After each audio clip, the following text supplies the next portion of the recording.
A very good morning, class.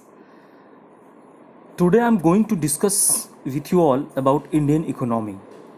There are few topics which I am going to discuss with you all. The topics are economy, Indian economy, features of Indian economy, economic growth and economic development, factors affecting economic development, and human development. These are the topics which I am going to discuss with you all. Now, economy. The first topic is economy. What is economy? Before the discussing about the economy, I want to discuss what is economics. What is economics? Economics is the best utilization of available resources. The economics is the utilization of scarce resources.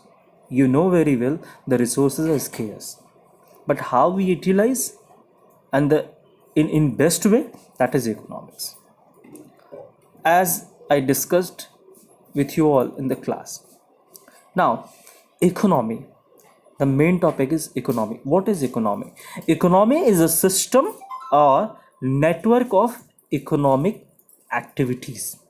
Economy is a system or network of economic activities. Here, economic activities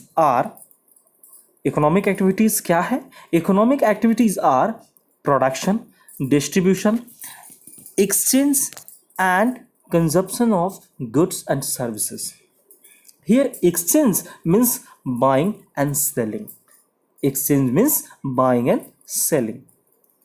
So these are the economic activity. Now, to come to the definition of economy, economy is a system or network of economic activities.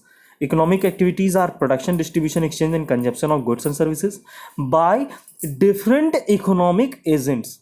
Here, economic agents are like seller, buyer, producer and different mediators who come for the production, distribution, exchange, consumption of goods and services. Here economic agents का मतलब वो लोग जो production, distribution, buying, selling और consumption में involve होते हैं.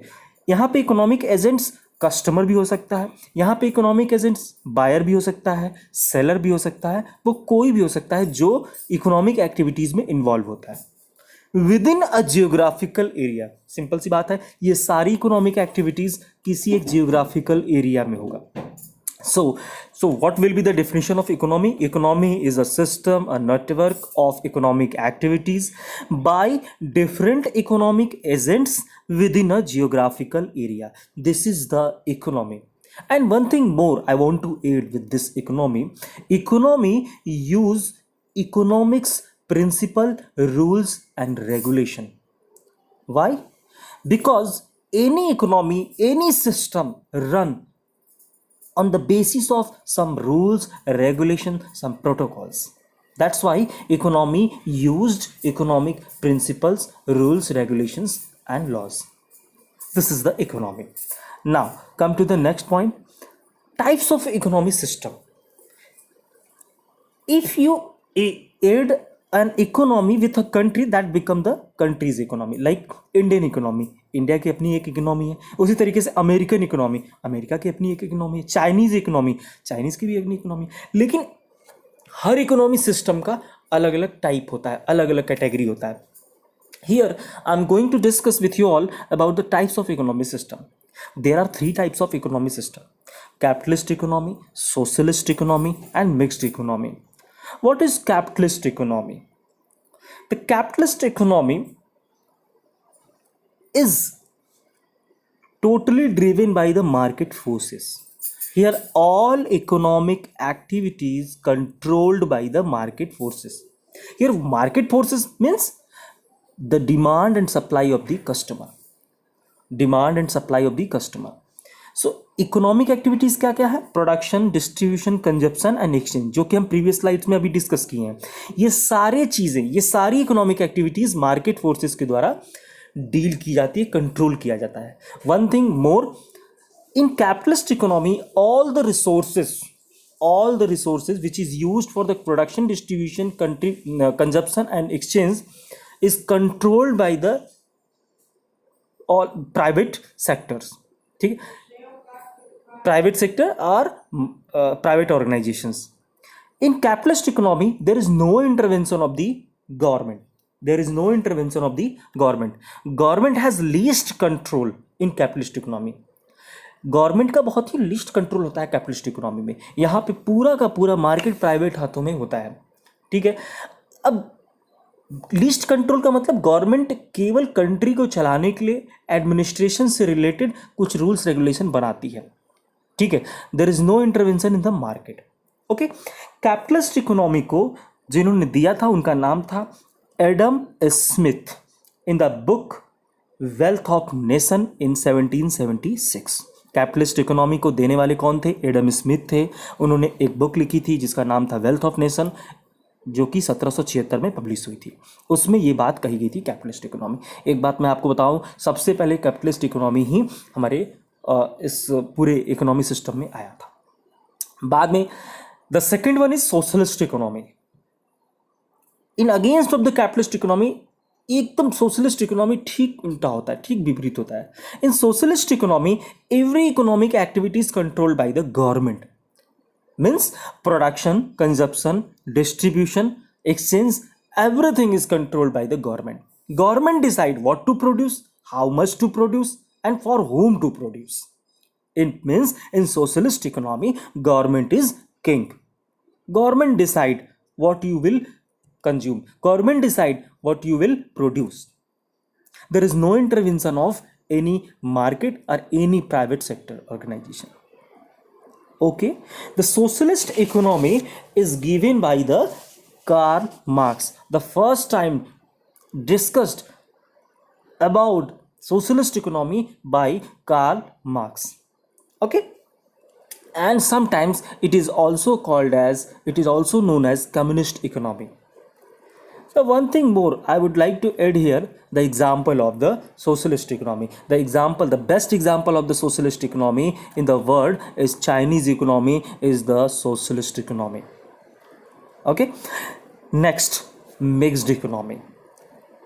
जैसा कि नाम से लग रहा है कि मिक्स्ड इकोनॉमी, ऐसी इकोनॉमी जो मिक्स हो. किस चीज़ का मिक्स होता है? The mixed economy is a mix of capitalist economy and socialist economy. How? The intervention of the private as well as public sector. Government का भी कुछ हाथ होता है और कुछ प्राइवेट सेक्टर का, दोनों का इंटरवेंशन होता है इकोनॉमिक एक्टिविटीज़ में. मीन्स जो इकोनॉमिक एक्टिविटीज़ होती है वो इकोनॉमिक एक्टिविटीज़ क्या होती है? Production, distribution, consumption, exchange, investment. Every economic activity is controlled by the both private and public sector. That's why this is also called as this is the mix of the capitalist and socialist economy. The India is the best example of the mixed economy. Here you can see in the market of the India there is a contribution of the private sectors as well as the public sector. Both mutually contribute their effort to control the market. Okay, the word mixed economy is given by the J.M. Keynes. The J.M. Keynes first time discussed about the mixed economy. Okay, so this is the types of economic system. Now come in the next topic, features of Indian economy. What are the features of Indian economy? The first is, this is the developing country. Yes, actually there are three types of country. Like some countries are developed, some countries are developing, and some countries are least developed countries. अब हम अपने world में हम तीन तरीके की countries देखते हैं रिलेटेड टू डेवलपमेंट. फर्स्ट, एक डेवलप्ड कंट्री होती है, दूसरा डेवलपिंग, और तीसरा लीस्ट डेवलप्ड. डेवलप्ड कंट्री के कैटेगरी में अब आप देख पाएंगे जैसे अमेरिका है, जापान है, these are the developed country.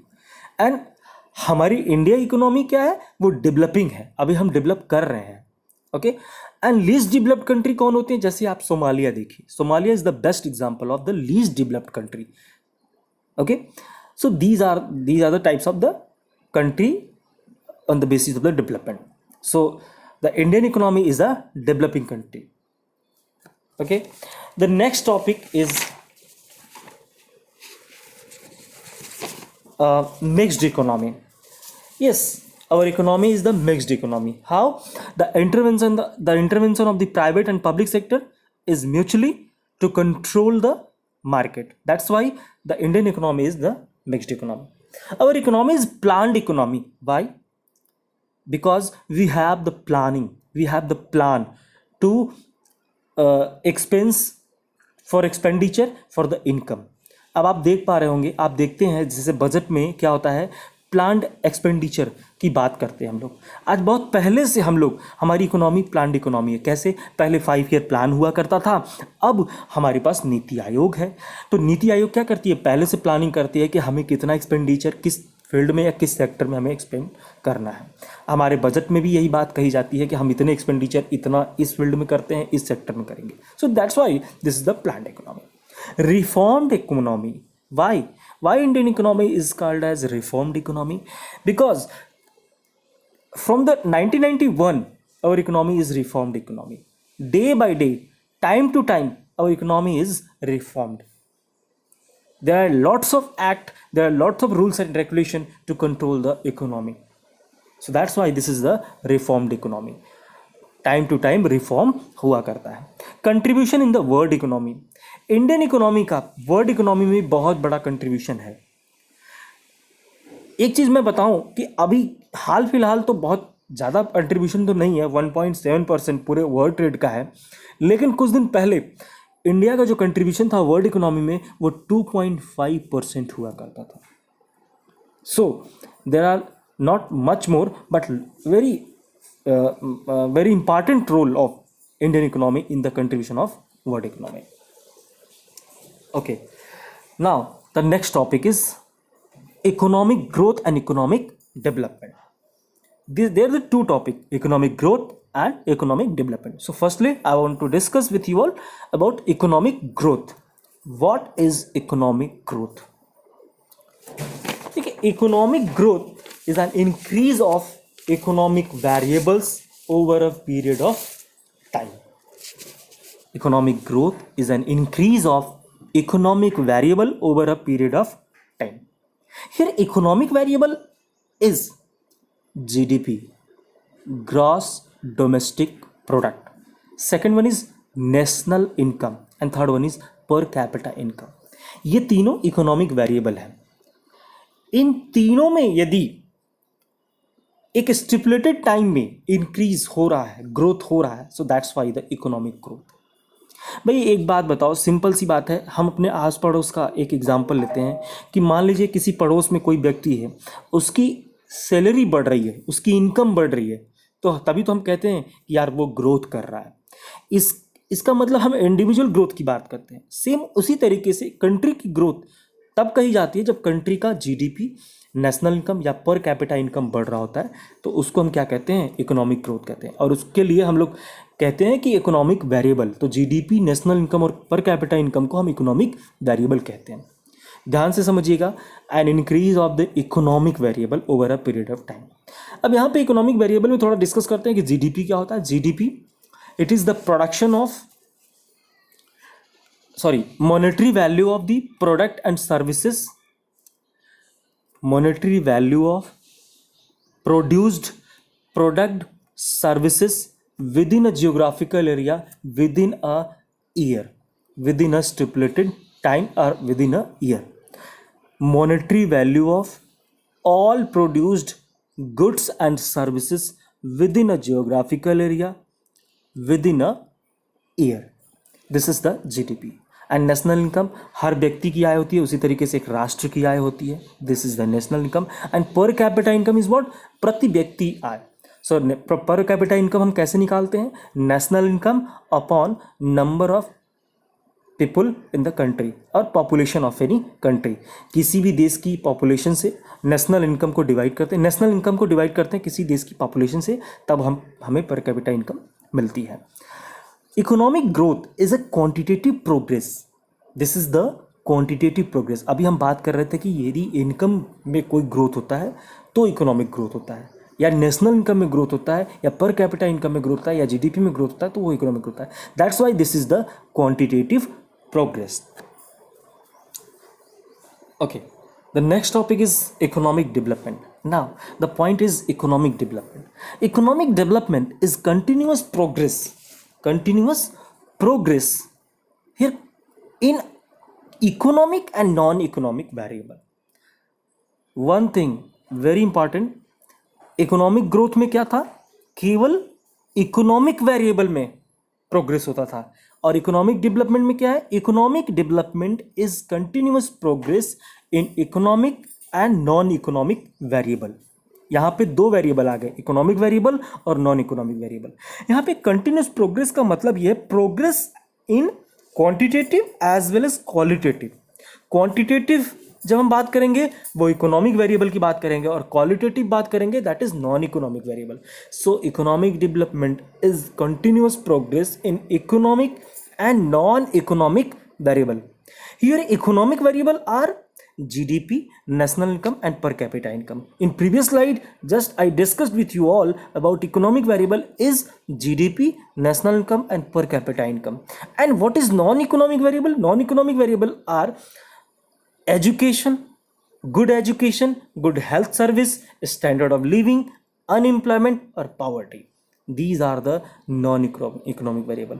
अब यहाँ पे इकोनॉमिक डेवलपमेंट की जब हम बात कर रहे हैं तो इकोनॉमिक वेरिएबल में भी प्रोग्रेस होना चाहिए और नॉन इकोनॉमिक वेरिएबल. तो इकोनॉमिक वेरिएबल तो हम बात कर लिए, अब हम नॉन इकोनॉमिक वेरिएबल की बात कर रहे हैं. नॉन इकोनॉमिक वेरिएबल में क्या है, जैसे उस कंट्री की एजुकेशन फैसिलिटी कैसी है, कैसा एजुकेशन का लेवल है, हेल्थ सर्विस कैसी है. यदि अच्छी हेल्थ सर्विस है तो वहाँ के लोगों की जो लाइफ एक्सपेक्टेंसी है वो अच्छी होगी.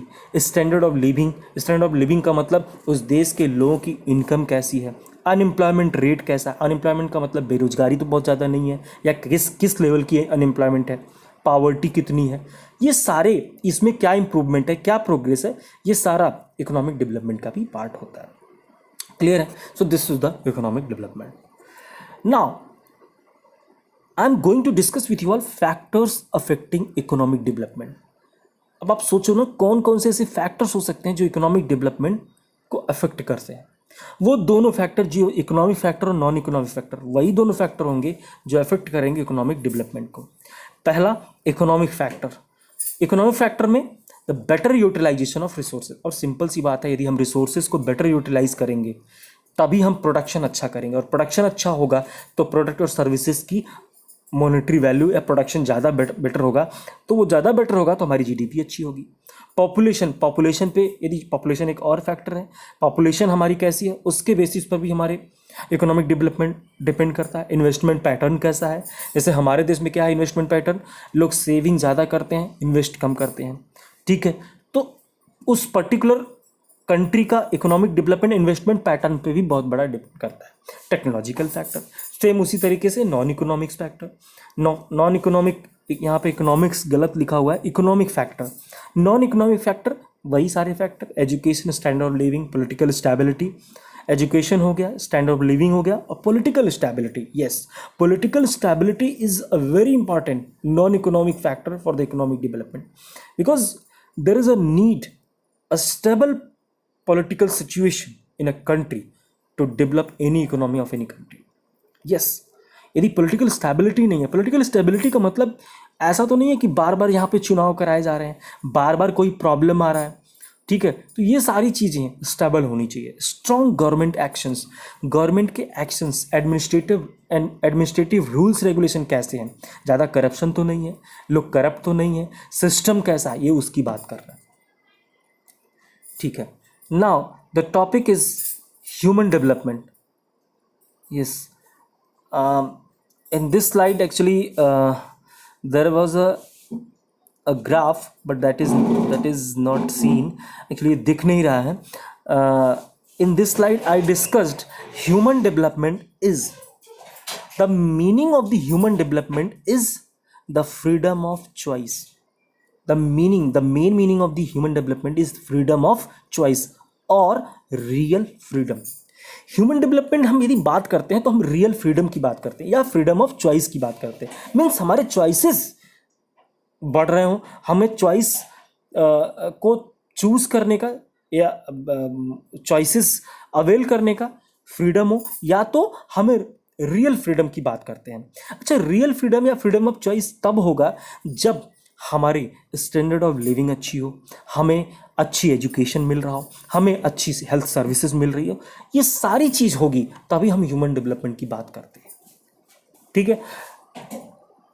Human development word given by doctor महबूब उल हक, ये पाकिस्तानी राइटर थे, पाकिस्तानी स्कॉलर थे, जिन्होंने इस वर्ड को दिया, सबसे पहले डिस्कस किया था ह्यूमन डेवलपमेंट को। एक बात मैं आपको और बताऊं, इनके साथ साथ हमारे इंडिया के एक इकोनॉमिस्ट थे जो नोबेल प्राइज़ विनर भी हैं इकोनॉमिक्स में, उन्होंने भी ह्यूमन डेवलपमेंट की बात कही थी। एक्चुअली वो ह्यूमन डेवलपमेंट रिपोर्ट की भी बात कही थी। तो डॉक्टर महबूबुल हक के साथ डॉक्टर अमर्त्य सेन का भी नाम जुड़ा हुआ है ह्यूमन डेवलपमेंट की बात करने के लिए। महबूबुल हक ने एक्सप्लेन किया ह्यूमन डेवलपमेंट को as human development is a composite statistics of life expectancy, education and per capita income.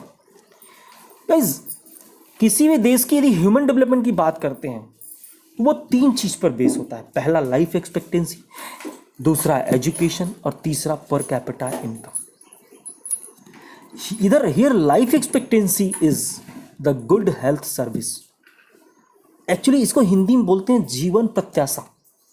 Life expectancy का मतलब कितना जीवन जीने का एक लेवल कितना है उस कंट्री में, कितना लोग एवरेज कितनी जिंदगी है वहां पे उस पर्टिकुलर कंट्री की। एजुकेशन, नॉलेज कैसा है, कैसी स्किल है उस पर्टिकुलर कंट्री के लोगों की। और पर कैपिटा इनकम, यहाँ पे उस जीडीपी, उस नेशनल इनकम की बात की जा रही है। सिंपल सी बात है, नेशनल इनकम यदि ज़्यादा होगा तभी तो पर कैपिटा इनकम ज़्यादा होगा, कम होगा तो कम होगा। ठीक है, तो ये 3 मेजर्स बनाए गए जिसके बेसिस पर किसी भी कंट्री का ह्यूमन डेवलपमेंट मेजर किया जाता है। तो दैट्स वाई ये बोला गया कि human development is a composite statistics of life expectancy, education and per capita income. UNDP, United Nations Development Program, develop Human Development Index to measure the human development of any country. Yes, in this time, in current time, UNDP, UN की एक संस्था है UNDP, united nation development programme, जो कि human development index एक measure बनाता है, एक इंडेक्स, एक रैंकिंग बनाता है हर एक कंट्री की, और वो ये बताता है कि उस कंट्री में ह्यूमन डेवलपमेंट की क्या स्टेटस है, क्या स्थिति है। इन दिस स्लाइड, हाँ ये देखिए, measure of human development index, there are 3 measure given by the UNDP में 3 मेजर दिया है। पहला लाइफ एक्सपेक्टेंसी, जिसको हम हेल्थ सर्विस कहते हैं, दूसरा एजुकेशन, तीसरा जीडीपी। आपको बताऊं कि लाइफ एक्सपेक्टेंसी, जो इंडिया की लाइफ एक्सपेक्टेंसी है वो 68 ईयर है, 68 साल। मतलब यहाँ की जो एवरेज लाइफ है वो 68 ईयर है life expectancy. This is the first measure of human development index. This is the first measure to measure the status of human development of any country. Second measure is education, knowledge. What is the level of education in any country? This is second measure of the human development to create the ranking of the human development index of any country. And third one is GDP. क्या GDP का क्या level है? These are the 3 measure of the SDI. SDI calculated between 0 to 1 exactly. ये 0 से लेके 1 तक calculate किया जाता है, जैसे 0.6, 0.2, 0.3, 0.4, इस तरीके से पॉइंट दिया जाता है और इसी पॉइंट के बेसिस पर रैंकिंग की जाती है।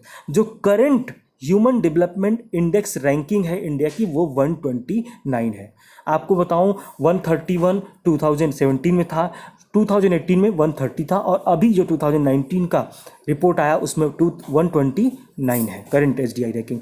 आपको बता दूं जो फर्स्ट रैंक पर जो कंट्री है वो नॉर्वे है, 0.95 पॉइंट के साथ फर्स्ट पोजीशन पे है।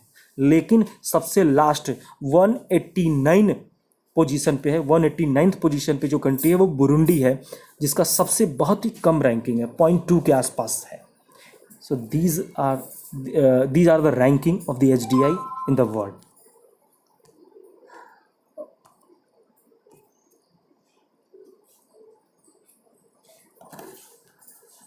Thank you class.